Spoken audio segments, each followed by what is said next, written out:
How does the church view Christ's sacrifice in relation to human salvation? Like I said earlier, that is the whole essence of human salvation. Because without Jesus dying for us on the cross, the salvation is not complete. And indeed, there will have been no salvation. Because at the end of the day, it is the death of Christ that actually gives us that salvation we are referring to. And that is the whole essence. Because through Adam, we lost it. And through Jesus, we gained it. So that's the essence of that salvation. Thank you very much. What role does Good Friday play in the larger context of Holy Week and Easter?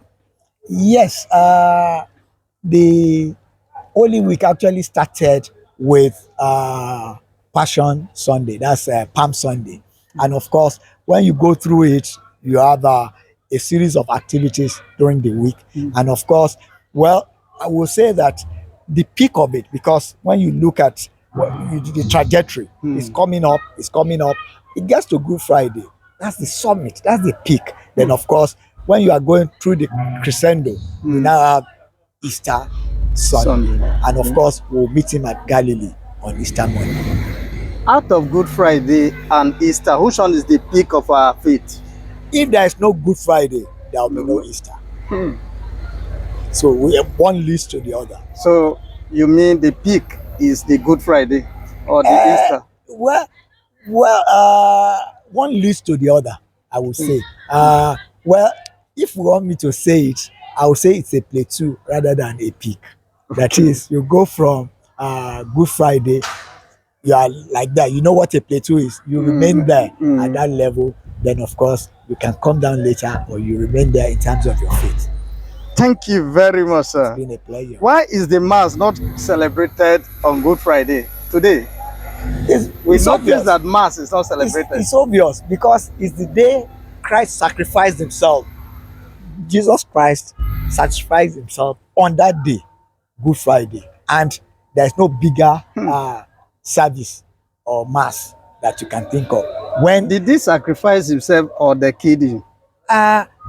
Well, if he didn't want it to happen, he would have said no. That's why he said he voluntarily gave up himself for the salvation of man. That's why I said he sacrificed himself. Because if he was not willing to do it, he had the power to withdraw. So he was willing, and he didn't want to stop the work of salvation. That was why he gave himself up to it.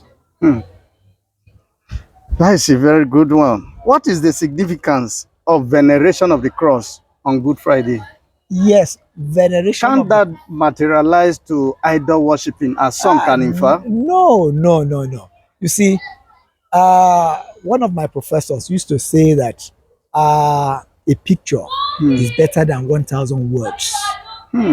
Because when you look at the cross, it drives home the meaning of our salvation.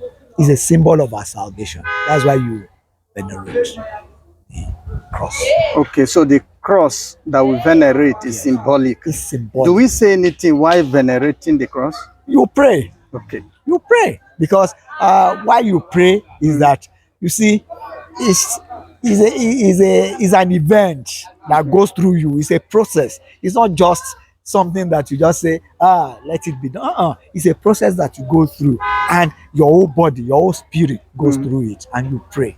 So it's not just something that you do on the periphery. So as with your wealth of experience, can you give us a sample of the kind of prayer we should make before venerating the cross every Good Friday? Yes, there are things that have been bothering you over time. And there are times, peak periods, when these prayers will be answered. This period is one of the crucial periods when such prayers are answered. Whatever that has been bothering you, whatever it's been you've been wishing to have, and you have not been able to get it, when you say it, you will get it. I've experienced it before. So why the dichotomy? Why are some kissing the cross while venerating, and others touching the cross while venerating? Well, it depends on your level of faith. You see, it's a question of your level of faith. There are people, let me give you this example. If you pray, there are people who are at the level of praying against malaria. Yes.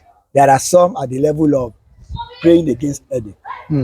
So it depends on your level of faith and how deep your faith is.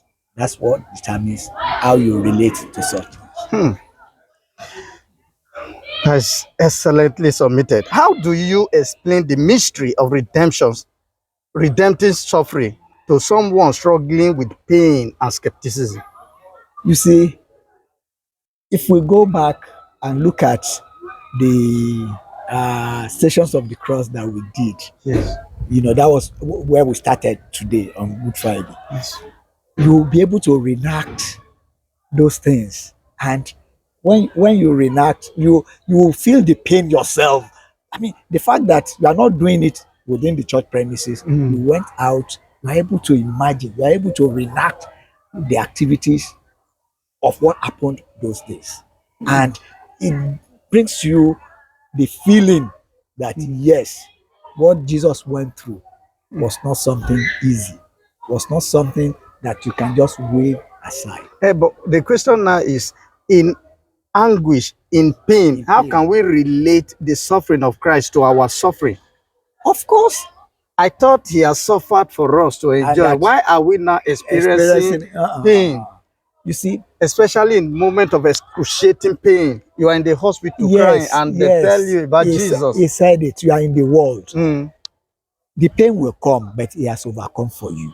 He will overcome. But to say that you won't have it, that's why if you listen to some other denominations, they preach prosperity, they don't want to talk about pain. But in the world, God has said it. Jesus has said it. You will see tribulation, but I have overcome for you.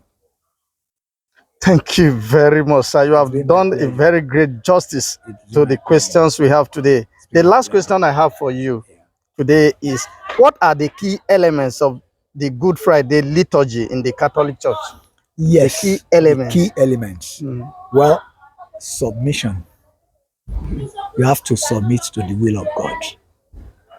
Another thing that you have to look at is that obedience to the will of the Father is also important. And at the end of the day, you will see that joy, that glory that awaits you. That is it.